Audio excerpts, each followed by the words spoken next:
Et si avant Ève, il y avait eu une autre femme? Une femme façonnée non pas de la côte d'Adam, mais de la même terre, du même souffle, du même dessein. Une femme dont le nom fut presque effacé des récits bibliques, murmuré seulement dans les marges de l'histoire, Lilith. Ce simple nom, évoqué parfois comme un écho interdit, résonne comme un mystère enfoui entre la création divine et la mémoire des hommes. Pourtant, derrière ce mythe ancien se cache une question plus vaste. Qu'est-ce que cela nous apprend sur Dieu, sur l'homme et sur la femme? Depuis des siècles, la tradition chrétienne s'appuie sur le récit clair de la Genèse. Dieu créa l'homme, puis la femme, Ève, tirée de sa côte, afin qu'ils soient unis. Mais dans certaines traditions plus anciennes, dans des textes apocryphes ou midrashiques, une autre version a surgi, celle d'une première femme, égale à Adam, qui aurait refusé de se soumettre. Était-ce simple légende ou un symbole oublié d'une vérité spirituelle plus profonde? Les premières lignes de la Bible, dans la Genèse, contiennent deux récits de la création. Dans le premier, Dieu crée l'homme et la femme à son image, Genèse 1, 27. Dans le second, la femme naît de l'homme, après lui. Deux visions, une égalité originelle et une complémentarité hiérarchique. Entre ces deux récits, certains exégètes juifs du Moyen Âge ont vu une brèche, un espace vide à combler. Et dans ce silence, Lilith est apparue. Mais pourquoi évoquer un mythe que la Bible ne reconnaît pas? Parce que les légendes, même lorsqu'elles ne sont pas canoniques, révèlent souvent les angoisses, les questions et les aspirations spirituelles de l'humanité. Le mythe de Lilith, né des marges de la foi, pose une question fondamentale. Que se passe-t-il quand la créature refuse le dessein du Créateur? En explorant cette histoire, nous n'entrons pas dans le domaine du fantastique, mais dans celui du discernement. Car comprendre ce que d'autres traditions ont imaginé autour de la création d'Adam et d'Ève peut, paradoxalement, renforcer notre propre compréhension chrétienne, celle d'un Dieu d'ordre, de liberté et de relation. Lilith devient alors un miroir inversé. Elle représente la liberté sans obéissance, la connaissance sans soumission, l'orgueil sans humilité. À travers son histoire, nous redécouvrons par contraste la beauté du plan divin. Un Dieu qui crée l'homme et la femme non pour la rivalité, mais pour la communion. Cette vidéo n'a pas pour but de valider des mythes, mais de sonder ce qu'ils révèlent sur la condition humaine et la foi. Nous irons dans les textes anciens, dans les écrits apocryphes, dans la pensée hébraïque et la théologie chrétienne, pour démêler vérité, tradition et interprétation. Car derrière chaque mythe oublié, il y a souvent une question que Dieu nous pousse à revisiter, celle de notre obéissance, de notre identité et de notre rapport à lui. Et si, à travers l'histoire de Lilith, Dieu voulait nous rappeler quelque chose sur la véritable liberté, celle qui ne s'oppose pas à lui, mais qui s'accomplit en lui. La Bible commence par un mystère que peu de croyants prennent le temps de remarquer. Elle raconte deux récits distincts de la création de l'homme et de la femme.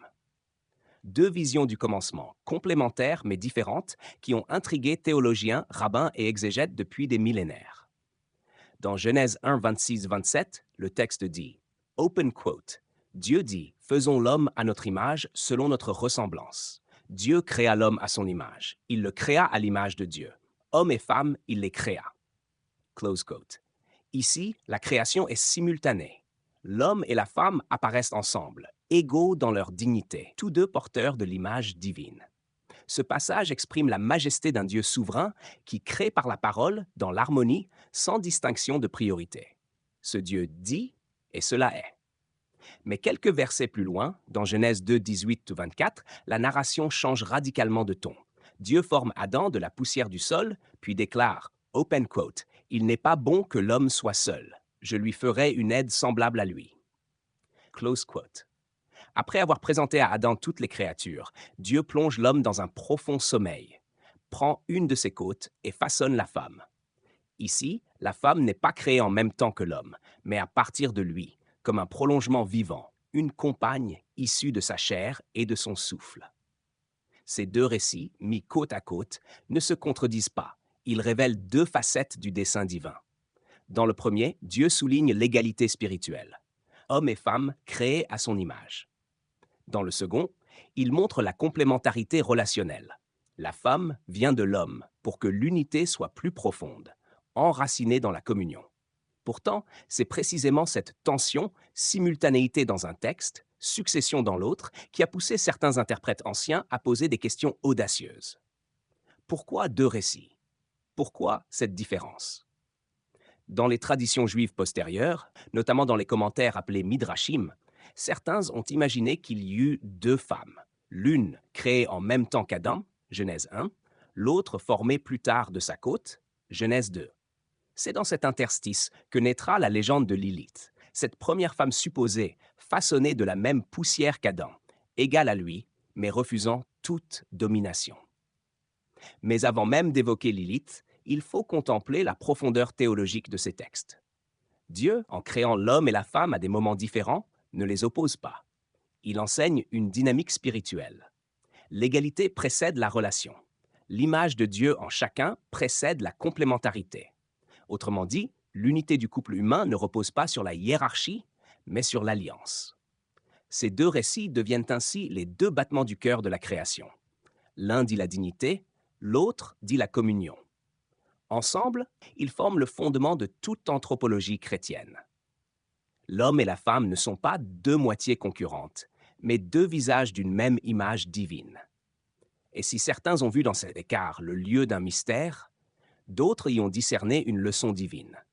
Dieu n'a pas créé l'homme pour régner sur la femme, ni la femme pour supplanter l'homme, mais pour qu'ensemble ils reflètent la plénitude de son amour. C'est dans ce fragile équilibre que se joue toute la question de Lilith. Que devient la création quand l'un refuse l'autre? Dans la Bible, un passage mystérieux d'Ésaïe 34, 14 mentionne une créature appelée Lilith. Selon certaines traductions hébraïques, le spectre de la nuit se reposera là. Ce mot, à l'origine, dériverait de Lilitu, un terme mésopotamien désignant des esprits féminins nocturnes, souvent perçus comme séducteurs ou démoniaques. Dans les tablettes sumériennes et babyloniennes, notamment celles découvertes à Ur et Ninive, ces Lilitu apparaissaient comme des entités associées au vent, à la maladie ou à la stérilité. Ces récits, bien antérieurs au texte biblique, évoquent parfois une figure féminine rebelle, refusant la domination masculine. Une thématique que la tradition juive réinterprétera bien plus tard. Au fil du temps, le nom de Lilith a glissé du registre mythologique vers le religieux. Dans le Talmud de Babylone, elle apparaît à nouveau, non plus comme simple esprit, mais comme une créature démoniaque liée aux enfants et aux rêves. Le texte dit « Lilith s'empare de ceux qui dorment seuls ». Talmud Shabbat 150 Bembe. Cette représentation s'enracine dans la peur populaire du mal nocturne, mais aussi dans une réflexion plus profonde sur la nature féminine et la transgression. C'est toutefois au Moyen Âge que le mythe prend sa forme la plus connue. Dans un texte énigmatique intitulé Alphabet of Ben Sira, écrit entre le 8e et le 10e siècle, Lilith est présentée non pas comme un démon, mais comme la première femme d'Adam. Selon ce récit, Dieu aurait créé Adam et Lilith à partir de la même terre, d'où leur égalité. Mais rapidement, un conflit éclate. Lilith refuse de se coucher sous Adam, affirmant qu'ils ont été faits égaux. En signe de rébellion, elle prononce le nom sacré de Dieu et s'enfuit du jardin d'Éden. Cette désobéissance conduit à sa transformation. Lilith devient un esprit déchu, parfois décrite comme mère de démons, mais aussi comme une figure de liberté tragique. Certains courants mystiques, notamment dans la Kabbale, la voient comme l'ombre du féminin, opposée à la pureté d'Ève. D'autres y lisent une critique du patriarcat ancien, où Lilith représente la femme refusant la soumission et choisissant l'exil plutôt que la domination. Pourquoi un tel mythe a-t-il émergé dans la pensée juive et, par extension, dans certaines lectures chrétiennes? Probablement pour expliquer la double création dans la Genèse. Un premier couple créé ensemble, Genèse 1, et un second où Ève est tirée d'Adam, Genèse 2. Le mythe de Lilith vient combler ce vide narratif entre les deux récits. Il interroge aussi les rapports entre hommes et femmes, entre obéissance et liberté, entre création divine et désir d'autonomie. Enfin, il faut noter que la figure de Lilith a évolué selon les époques. Démon dans les textes rabbiniques, symbole de l'émancipation féminine dans certaines lectures modernes, mais toujours une figure de tension entre la lumière et l'ombre, entre l'ordre divin et la rébellion. Ce n'est donc pas une invention isolée, mais le fruit d'un long dialogue entre cultures anciennes, traditions bibliques et interprétations spirituelles. Un mythe né à la frontière du mystère et de la foi. Dans l'alphabet de Ben Sira, Lilith apparaît non pas comme une figure obscure dès le départ, mais comme un être humain créé à l'image d'Adam, tiré du même sol, du même souffle. Elle n'est donc ni inférieure ni secondaire. Elle partage la même substance et la même dignité. Le texte décrit leur union comme rapidement troublée. Adam demande à Lilith de se coucher sous lui, mais elle refuse, répondant « Nous sommes égaux, car nous avons été créés de la même terre ».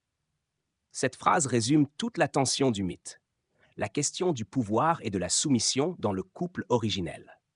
Le conflit dégénère lorsque Lilith prononce le nom ineffable de Dieu, ce que nul humain ne devait faire. Par ce geste, elle manifeste une connaissance et une audace interdites. Elle s'élève au-dessus de sa condition, brise l'ordre établi et s'envole hors du jardin d'Éden. Adam supplie Dieu de la ramener. 3 anges, Senoï, Sansenoï et Sémangélof, sont envoyés à sa recherche.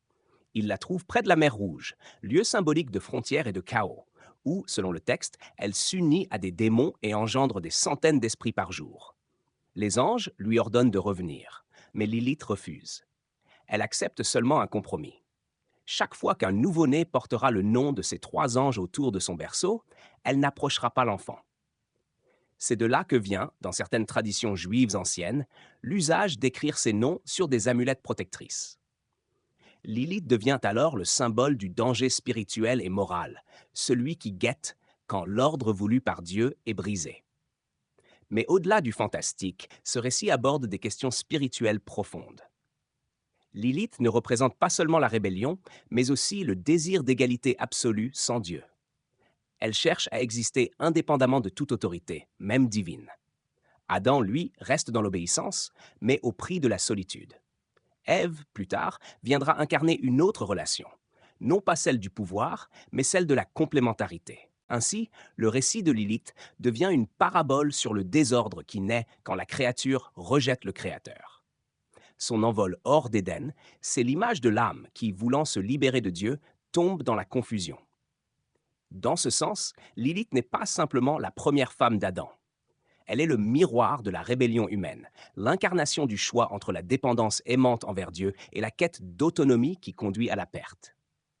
Sous un angle chrétien, cette histoire éclaire la tension permanente entre liberté et obéissance. La véritable liberté n'est pas dans la rupture, mais dans la communion. Ce mythe rappelle qu'en dehors de Dieu, la liberté devient un exil. Lilith s'est affranchie, mais au prix de la présence divine. Le récit de Lilith n'apparaît nulle part dans la Bible canonique, ni dans l'Ancien, ni dans le Nouveau Testament. Aucun passage ne mentionne une première épouse d'Adam avant Ève. Seule une allusion indirecte, dans Ésaïe 34, 14, parle d'une créature appelée Lilith dans le texte hébreu, traduite selon les versions par spectre, chauve-souris ou créature nocturne. Rien dans ce verset ne permet d'en faire une figure humaine. C'est pourquoi la tradition chrétienne n'a jamais intégré Lilith comme personnage réel, mais comme symbole ou mythe périphérique. Les pères de l'Église, de Saint Jérôme à Augustin, ont toujours insisté sur le fait que la révélation s'achève avec les Écritures inspirées. Les récits, comme celui de Lilith, relèvent de la littérature intertestamentaire ou mystique juive, non de la parole inspirée par Dieu. Pourtant, cela ne veut pas dire qu'ils sont sans intérêt. Ces traditions montrent comment les hommes ont cherché à comprendre les mystères de la création, les différences entre les récits de la Genèse et le sens de la relation entre l'homme, la femme et Dieu. Ce type de mythe agit alors comme un miroir culturel et spirituel. Il révèle nos questions profondes. Pourquoi Dieu a-t-il créé l'homme et la femme ainsi? D'où vient la tentation de dominer, de désobéir, de s'affranchir de l'ordre divin? Lilith devient, dans cette lecture, une figure allégorique, celle de la créature qui s'éloigne de la volonté de Dieu en croyant trouver la liberté ailleurs. Pour le chrétien, la clé est de faire la distinction entre ce que la Bible enseigne, vérité révélée, et ce que la tradition raconte, réflexion humaine. Explorer Lilith, ce n'est pas renier l'Écriture, mais chercher à mieux comprendre pourquoi Dieu a voulu Ève et non Lilith, et comment la vraie relation entre l'homme et la femme ne peut s'épanouir que dans l'obéissance aimante à la parole de Dieu. Au-delà de son aura mystérieuse et parfois effrayante, le mythe de Lilith recèle des enseignements spirituels précieux pour la foi chrétienne. Il invite à méditer sur la relation entre Dieu, l'homme et la femme, sur la liberté, l'obéissance et l'égalité, en plaçant chaque question dans le cadre de la création divine. D'abord, il souligne l'égalité fondamentale de l'homme et de la femme devant Dieu. Créés à son image, Adam et Lilith étaient semblables dans leur essence. Cette égalité initiale met en lumière que la dignité humaine n'est pas conditionnée par la hiérarchie sociale ou le rôle dans le couple. La différence de création d'Ève à partir d'Adam ne diminue en rien cette valeur intrinsèque, mais montre une complémentarité ordonnée, visant l'unité et la communion plutôt que la domination. Ensuite, le récit illustre le thème de la rébellion. Lilith refuse de se soumettre à Adam et s'envole en dehors du jardin. Sa désobéissance rappelle la chute originelle et la tentation permanente de l'orgueil et de l'autonomie sans Dieu. Dieu offre la liberté à ses créatures, mais cette liberté sans relation avec lui conduit à l'isolement et à la perte. Lilith devient ainsi un avertissement symbolique. La liberté véritable s'épanouit dans la relation avec Dieu, pas dans l'exil de sa présence. Le mythe éclaire également le rôle de la femme dans la création et dans la vie chrétienne. Lilith, par son refus de se soumettre, montre que la vocation féminine ne consiste pas simplement à obéir, mais à exister dans le cadre de l'alliance avec Dieu. La dignité de la femme et sa responsabilité spirituelle sont mises en avant, en écho aux appels bibliques à la sagesse, à la prière et à la vigilance dans la vie quotidienne. Enfin, ce récit pointe vers le modèle chrétien de la communion en Christ. Comme le rappelle Éphésiens 5, 31-32. L'homme quittera son père et sa mère et s'attachera à sa femme, et les deux deviendront une seule chair. L'homme et la femme en Christ forment un seul corps, soumis à Dieu, non pas l'un à l'autre dans une dynamique de domination, mais unis dans la grâce et la responsabilité mutuelle. Lilith, en contraste, illustre ce qui se produit quand l'harmonie divine est rejetée: séparation, conflit et désordre. Ainsi, loin d'être un simple conte ancien ou un mythe marginal, l'histoire de Lilith invite le croyant à réfléchir sur l'égalité, la liberté, la responsabilité et la relation avec Dieu, tout en offrant un miroir spirituel de ce que signifie marcher dans l'obéissance et la communion divine. Elle nous rappelle que la vraie liberté, la vraie dignité et la véritable unité se trouvent uniquement dans l'alignement avec le Créateur, et que chaque choix de rébellion porte des conséquences tangibles dans la vie personnelle, familiale et spirituelle. Le mythe de Lilith, bien que fascinant, n'est pas seulement une histoire ancienne. Il pose des questions toujours pertinentes pour la vie chrétienne contemporaine. Il nous rappelle que Dieu a créé l'homme et la femme pour marcher ensemble, non pas dans une logique de domination ou de soumission forcée, mais dans le respect mutuel et la communion spirituelle. Chaque relation, familiale, conjugale ou ecclésiale, trouve son modèle dans l'harmonie voulue par Dieu, et non dans la rivalité ou l'affirmation d'un pouvoir sur l'autre. Il est essentiel de ne pas laisser les mythes comme Lilith devenir des fondements de notre vision de la femme ou de la relation homme-femme dans l'Église. Ces récits peuvent inspirer la réflexion, mais ne remplacent jamais la parole de Dieu. Les croyants doivent discerner entre tradition culturelle et vérité révélée, afin de garder leur foi intacte et leur relation conforme au dessein divin. L'autorité chrétienne, que ce soit dans le couple, dans l'Église ou dans la famille, est orientée vers le service et l'amour, et non vers la domination ou la répression. Lilith, par sa rébellion et sa fuite, nous montre les conséquences spirituelles et relationnelles de l'indépendance sans Dieu. La véritable liberté se vit dans l'alignement avec sa volonté, pas dans la revendication de pouvoir personnel ou dans la rupture des liens établis par le Créateur. Dans un monde saturé de récits et de légendes, il est crucial de rester vigilant aux influences culturelles qui pourraient contaminer la foi. Le mythe de Lilith, bien qu'intrigant et riche en symboles, doit être lu comme un avertissement et un outil pédagogique, et non comme un dogme. Il sert à illustrer des vérités profondes sur l'obéissance, la dignité humaine et la relation harmonieuse entre l'homme et la femme.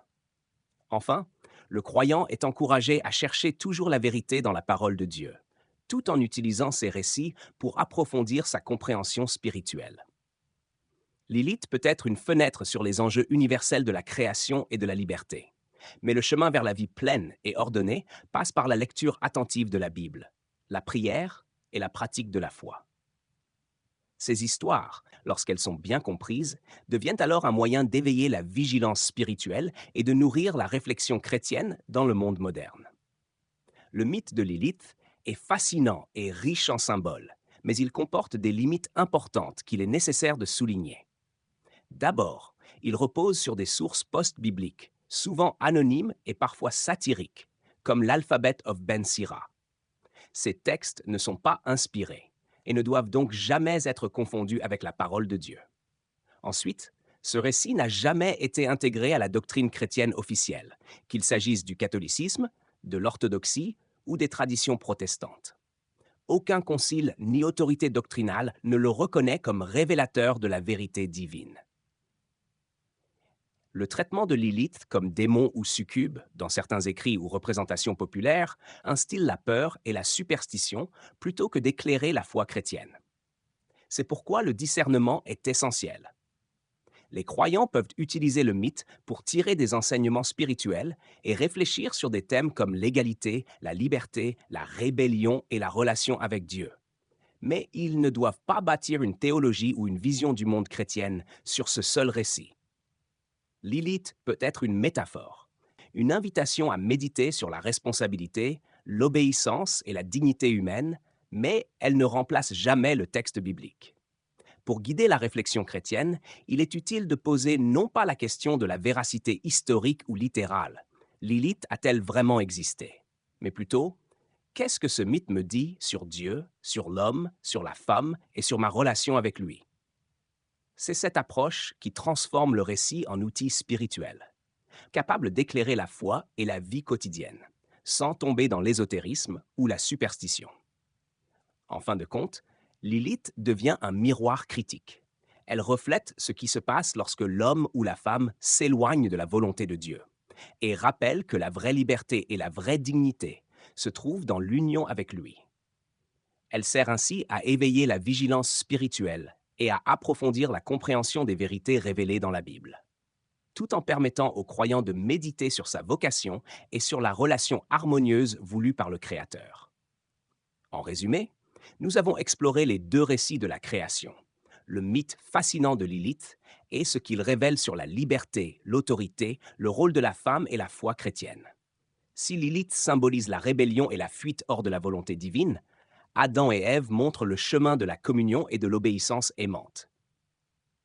Pour nous aujourd'hui, cela signifie vivre dans une relation saine avec Dieu, où l'homme et la femme honorent mutuellement leur identité en Christ, sans domination, mais dans l'unité et la soumission à sa parole. Ces récits et traditions doivent nourrir notre réflexion.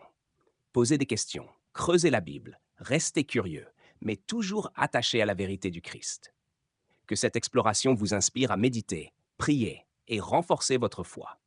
Si cette vidéo vous a éclairé, abonnez-vous, aimez et partagez-la pour que d'autres puissent découvrir la profondeur des mystères de la création et de la parole de Dieu.